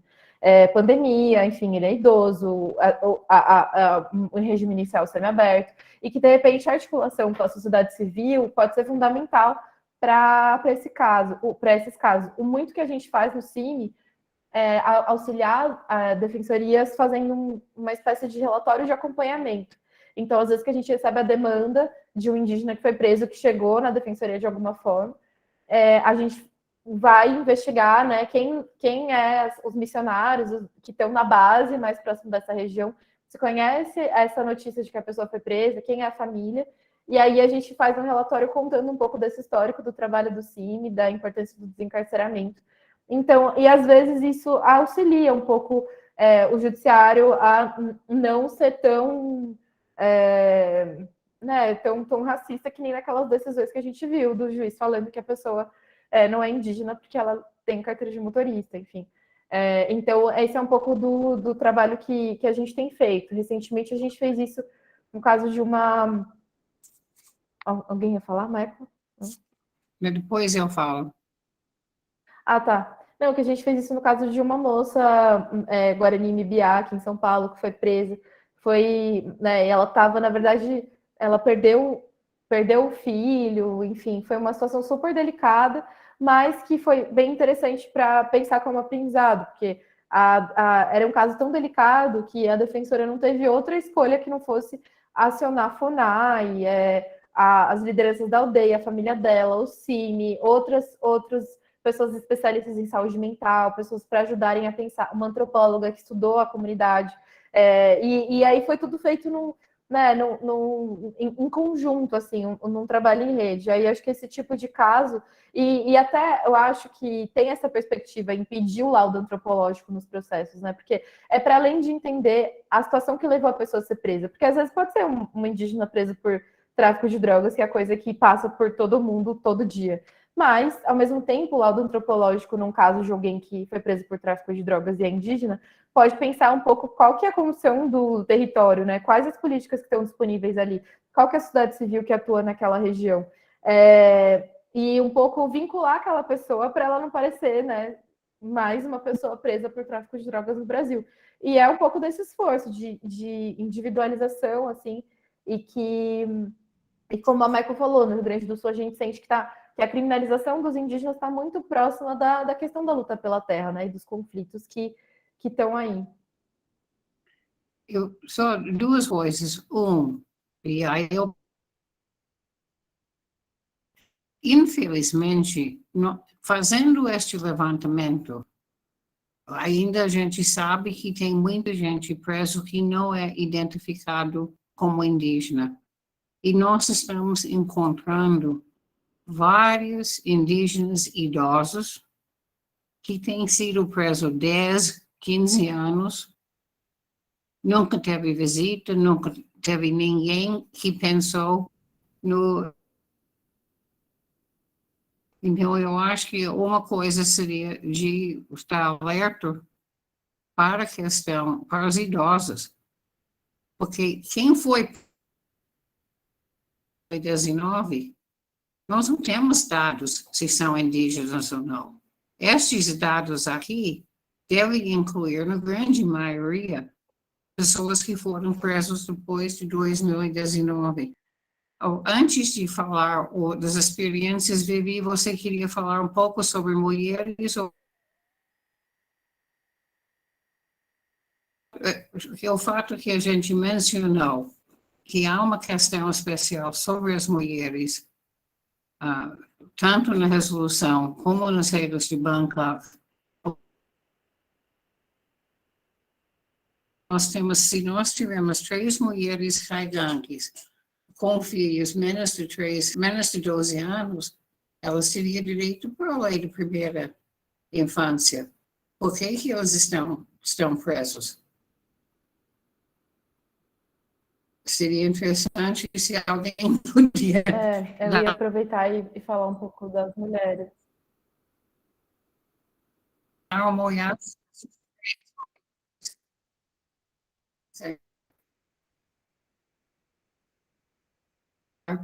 Tem muito mais coisas que a gente podia falar. Qual é o papel da psicóloga? Às vezes, em relação à questão de prisão, como esse quebra de espiritualidade, como é que isso marca a pessoa indígena presa. Tem várias outras questões, mas acho que colocar algumas experiências de articulação que nós temos feito, que podem dar,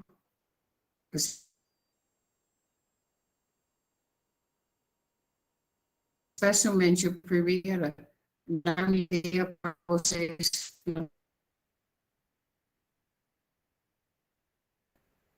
Você quer que eu fale, você fala. Falhou agora, bem no finalzinho que você falou. Perdeu, mas no Mato Grosso do Sul, para ver se há possibilidade de fazer o mesmo tipo de organização em Rio Grande do Sul. Mas antes de fazer isso,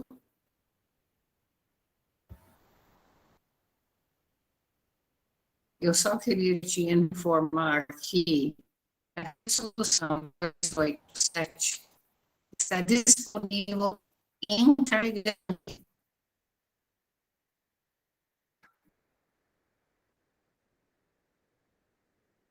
Então, gente, nós temos uma versão popular do...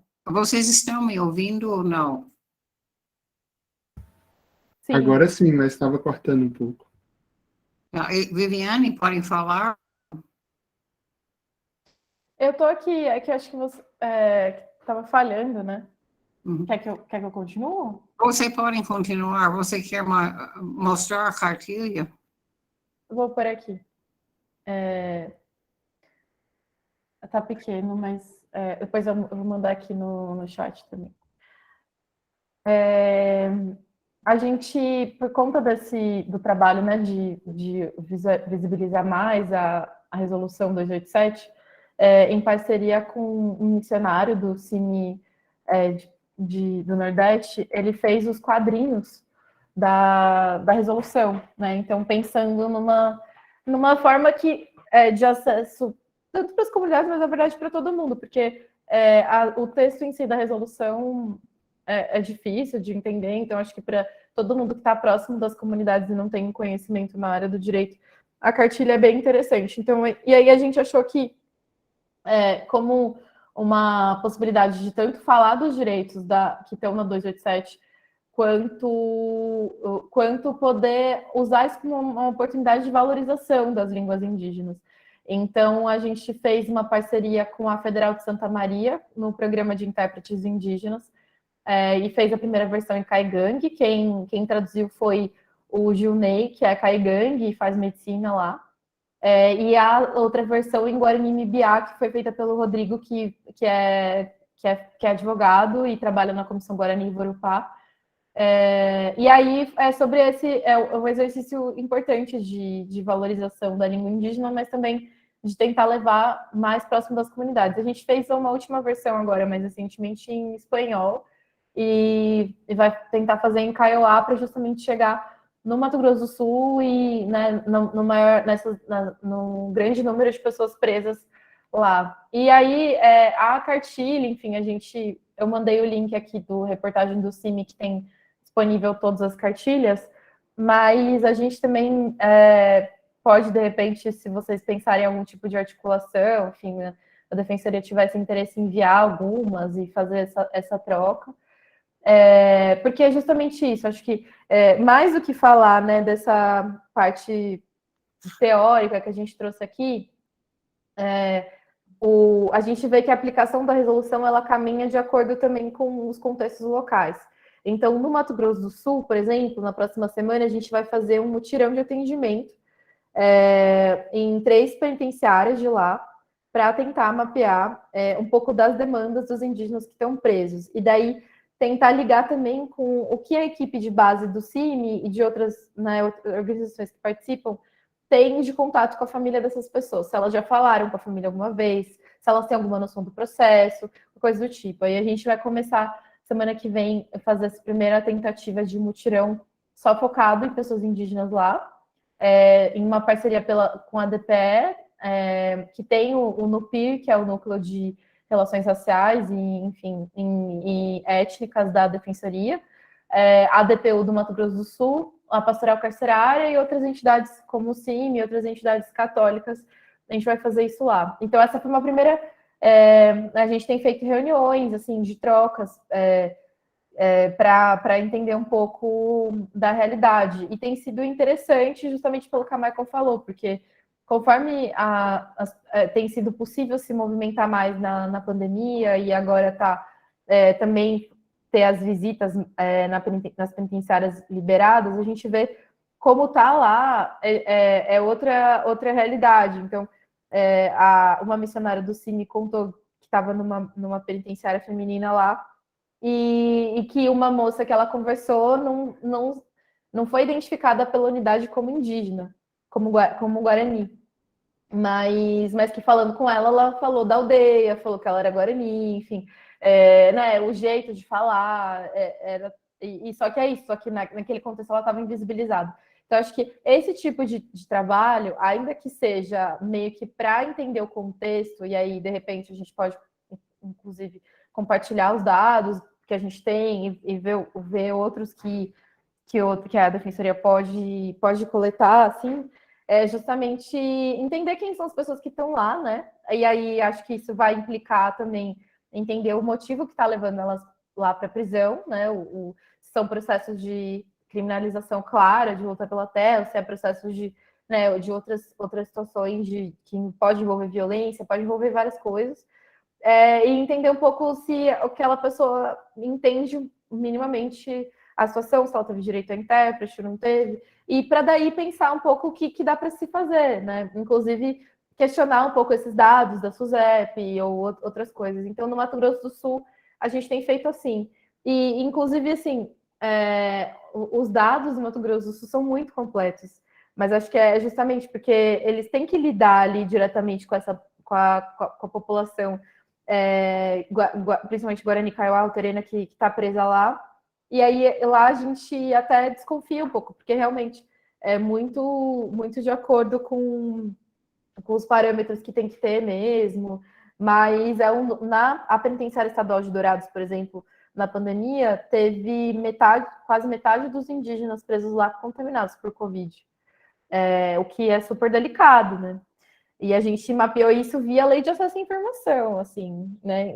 Então, fico imaginando o que é a realidade, né? Se oficialmente isso está sendo falado. E aí, para além disso, a gente também tem esse grupo de trabalho nacional, que é no Conselho Nacional de Direitos Humanos, CNDH, que é a Solane, que está aqui também faz parte, para justamente incentivar que a recomendação do próprio CNDH sobre essa temática seja aplicada. Então, a gente tem feito levantamentos nos estados para entender um pouco das demandas, e também fazendo uma articulação com a Defensoria.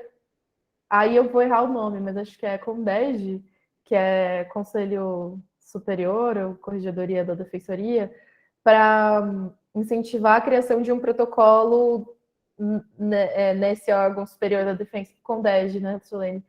Que é para criar esse protocolo de atenção a indígenas presos desde a custódia, mas também lidar com as pessoas que estão presas há anos, como a Michael falou, ou estão sendo presas agora, e ser mais um parâmetro de atuação, inclusive pensando teses possíveis que né, para facilitar o trabalho das defensorias, que possam ser usadas, essa proposta de criação dessa articulação de rede para acompanhamento dos casos, enfim, e até mais uma perspectiva enfim, de pensar a prisão como uma medida excepcional mesmo. Mas acho que para pensar a prisão como medida excepcional, a gente precisa entender mais sobre quem está preso hoje e o que faz as pessoas serem presas em cada localidade.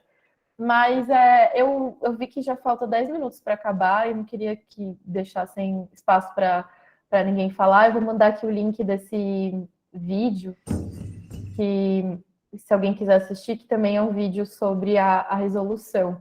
Mas eu vou abrir a palavra para se alguém quiser fazer alguma pergunta ou falar alguma coisa. Obrigado, doutora Maicon, obrigado, Viviane. Está aberta a palavra para quem quiser fazer alguma colocação ou pergunta.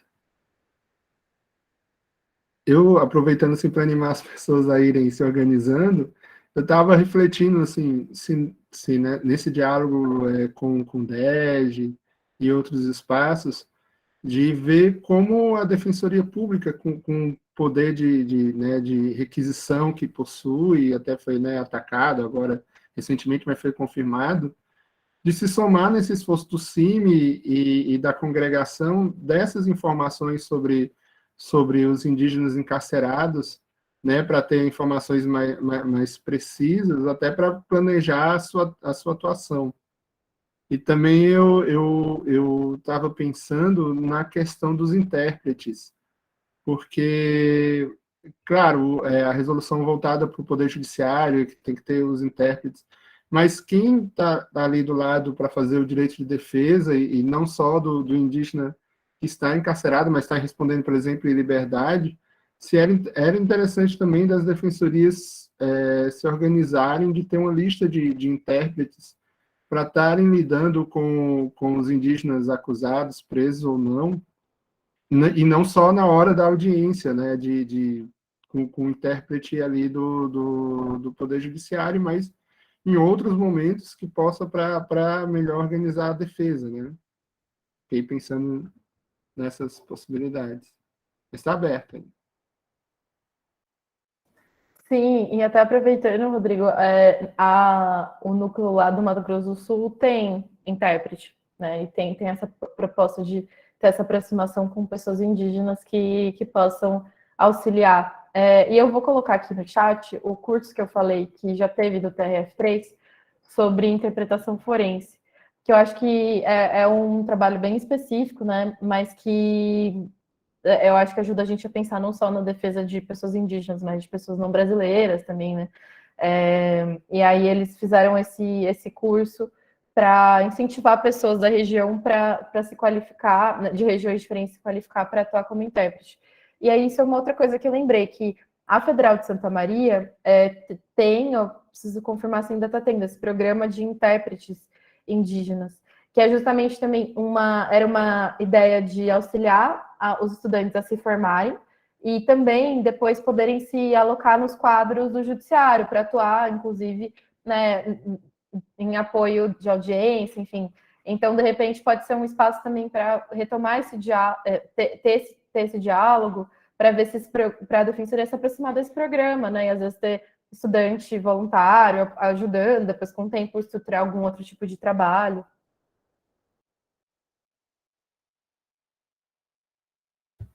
Com certeza. Agora, mesmo esses dados eu acho que mostram também onde os conflitos estão mais intensos, ou o contato com a sociedade não indígena, assim como perto das áreas urbanas, que aí tem a questão do tráfico de drogas, etc., tem a influência nesse número assim, que está demonstrando os maiores encarceramentos dos estados. Né? Aqui do Rio Grande do Sul, por exemplo, nessa região norte, né, que é justamente onde tem o problema do arrendamento da terra, da interferência na organização interna e toda a violência que traz. Então, é um reflexo desses conflitos.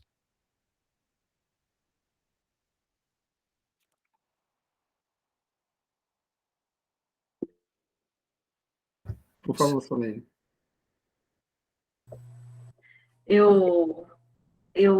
É muito interessante, assim, porque eu tenho acompanhado esse trabalho junto com o GT, né, com a Vivi aí, com a Michael já há algum tempo, e foi uma coisa que me despertou também durante a pandemia, né, com a resolução 287, aí em relação ao relatório que saiu, as subnotificações, e porque o Acre, na época, não tinha, na lei de informação, né, Vivi, a Vivi me mandou falar assim, ó, o Acre não aparece aqui como se tivesse indígenas do sistema criminal.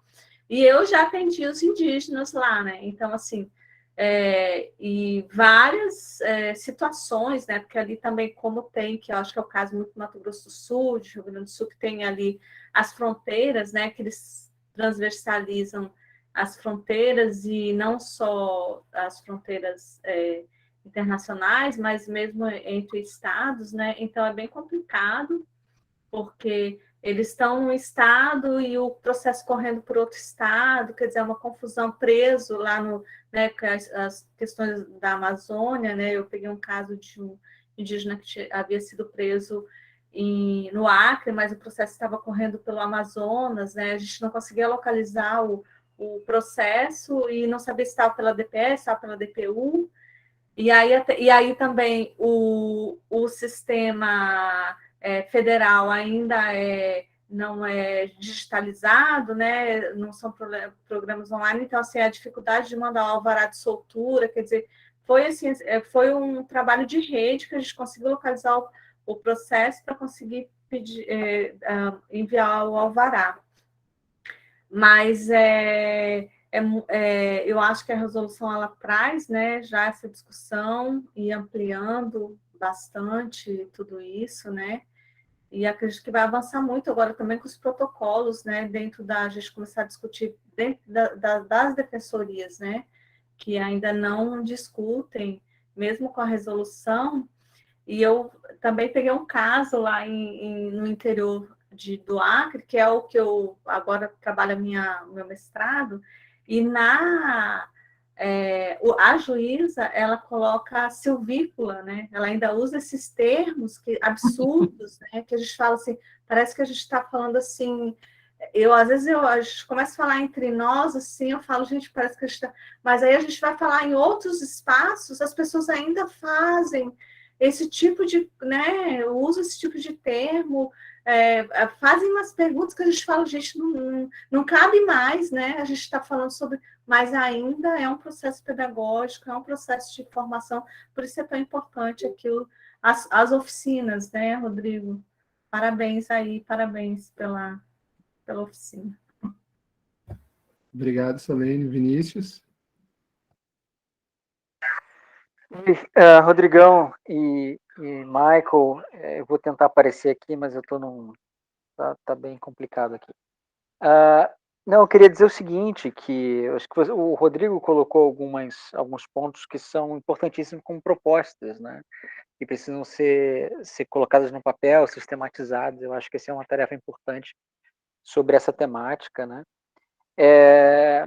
Em relação à resolução do CNJ, eu acabei de vir de uma outra discussão em relação ao sistema prisional em geral, principalmente em relação sobre mulheres negras encarceradas, enfim, provisional, de maneira provisória, né?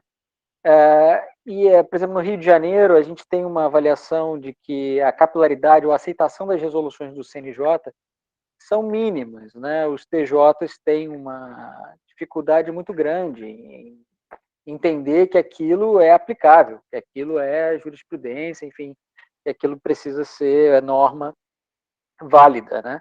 Então, acho que esse é um ponto também de importante reflexão e de incidência, né? A validade nos TJs. Uma outra coisa que me traz assim, a questão do direito penal como elemento mais central do exercício da soberania, né?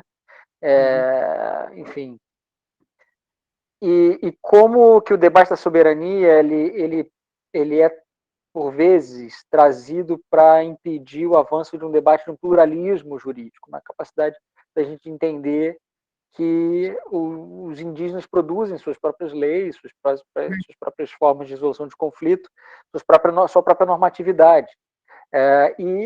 Enfim, como trazer isso para a nossa própria realidade jurídica do Estado Nacional, né? O direito penal parece ser o último espaço onde isso é possível, né? Isso é interessante, porque eu acho que me parece que tem um ponto aí, né, que talvez haja pouco entendimento, pouca pesquisa, eu particularmente não conheço, mas talvez seja ignorância minha, da própria de catalogar, de entender como os indígenas aplicam a sua própria normatividade nos aspectos mais difíceis, né, nos crimes, vamos dizer assim. Se é que existem crimes, né, nesse sentido, nesse conceito que a gente está falando. Acho que esse é um exercício muito importante da gente aprender, né, e como pensar uma juridicidade que leva em conta essa forma de resolução de conflitos e que, às vezes, o Estado simplesmente não tem que entrar, né, reconhece uma jurisdição que não é dele. Tem experiências importantes foram trazidas em outros debates, né, da América Latina e tudo mais, mas eu acho que esse é um debate que é importante ser trazido e mais aprofundado, né? Sim. Mas é isso. Sim, concordo. Com certeza, Missa. Eu até coloquei, não sei se você viu no chat, uma notícia sobre uma decisão do TJ de Roraima, que se considera bis in idem, que não precisa julgar novamente se já teve a justiça indígena realizada. Eu acho que se não tiver mais ninguém para se inscrever, fazer uma pergunta ou colocação, eu devolvo a palavra para a doutora Michael e a doutora Viviane e a gente fazer o nosso encerramento. Então, por favor, Então, vocês.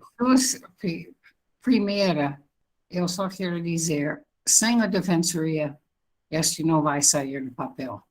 Vocês têm um papel importantíssimo. Pessoal que me conhece, sou grande defensora da defensoria, e eu lembro que esta semana está aberto as inscrições, e tem gente do terceiro setor acompanhando até amanhã para votar para a primeira ouvidor externo do DPU. É algo muito importante. Uma outra questão que não dá para falar hoje, mas eu só vou levantar, só para criar mais uma outra área para vocês pensarem. Nós temos defensores funcionando como assistente da acusação, onde indígena é vítima. E houve uma grande discussão se o defensor podia ser assistente de acusação.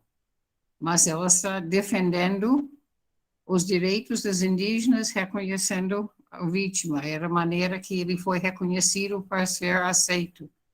E aí lembra para a RENAP que nós temos um problema grande, que é o fato que a vítima de um crime não é, o nome do vítima não é registrado no sistema judicial.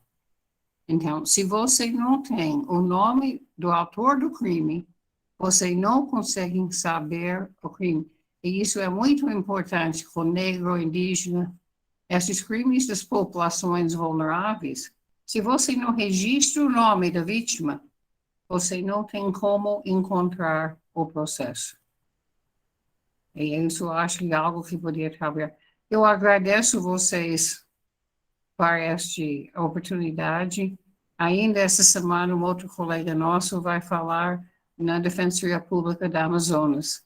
Eu acho isso, é isso que nós estamos aqui. A Viviane vai colocar nosso e-mail e tudo disponível.